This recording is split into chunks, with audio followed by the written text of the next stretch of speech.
I'm Joe Skorupa, Editorial Director of RIS News, and we're at the Retail Executive Summit, and if you hear some noise in the background, it's because we've got a large group of retailers here, and we just started off our event with a fantastic presentation by Jim Knight. And Jim, really want to congratulate you on a fantastic presentation, all about corporate culture, culture that rocks. And so many memorable moments. You had a True North analogy that was priceless. Yeah. There was a great U2 analogy.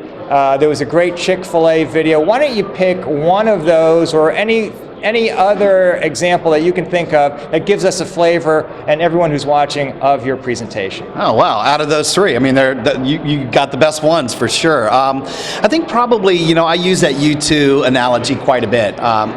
Some people in the audience might not know a lot about U2. They probably know Bono, and they probably know The Edge. Those are the two most known. I try and single out the other two guys, Adam Clayton and Larry Mullen Jr. It's the rhythm section, the bass player and the drummer, who don't always get a lot of love. It's always the lead guitarist, right, or the front guy. He or she always gets the glory. And my point is that everybody has a part to play in the band, and they're never trying to change Adam and Larry. They're trying to be the engine that makes it happen.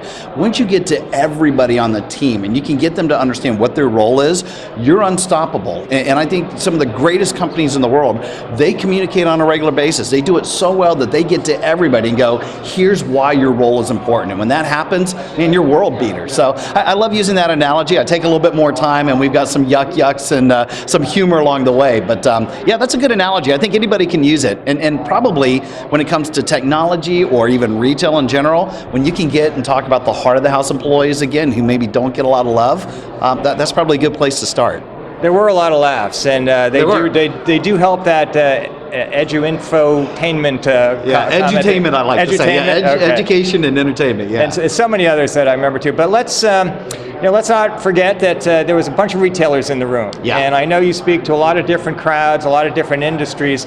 How did your perspective change or your approach change thinking about a room full of retailers? Well, I did have to change a little bit. There are some industries that are being extremely innovative. I think they're trying to ride and get in front of the wave. Retail, which is one of the largest industries, obviously, in the United States, there tends to sometimes be this lag approach that you almost wait until somebody else makes a decision. In particular, when you get to retail or when you get to technology in retail, sometimes we want to wait a little bit. And people that have been around for a while, who have not been thrust out in front of the customer experience, it's a little tough for them to change. And so my language was to be a bit of a catalyst. I really was trying to shake the tree. I used some pretty provocative language like, if you don't like change, you're going to hate extinction. That's tough for people to hear, but it is a reality. You either need to get in front of the wave versus standing there like a lemming, or it's going to overtake you. So in retail, I'm trying to balance between, I want to bring some killer ideas, but if I don't push the envelope, they're just going to see me as another speaker out there. So I've lived in the retail world. I know that it's tough to change. That's the one thing that I really want to put a few more things, landmines out there to get people to say, geez, I probably need to go back and do something different if I'm looking for some sustainability.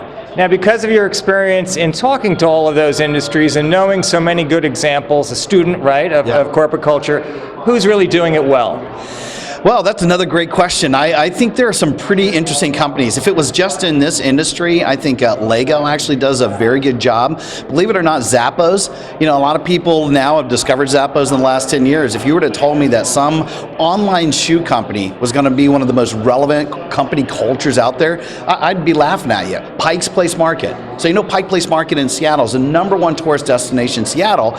They're fishmongers. Like they're blah, blah, blah, blah, and throwing fish everywhere, and yet it is one of the coolest cultures out there. So Lego, Zappos, Pike Place Market, I'm a huge fan. I have a mad crush on Hard Rock, of course.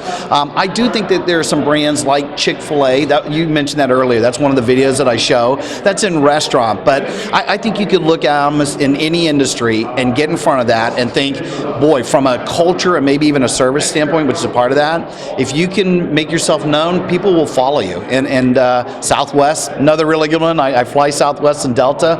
I think they do a really good job from a culture standpoint. So what did I list? 6, maybe 7 of those. So there's a couple out there. Well, I appreciate that, and I know everyone who's going to watch this video will appreciate it. And unfortunately, you weren't here to see Jim live. He's a fantastic performer, both by his message and by his approach to it. A true professional. Thanks a lot for being here today, My Jim. pleasure. Thanks, Joe. Appreciate it. Thank you.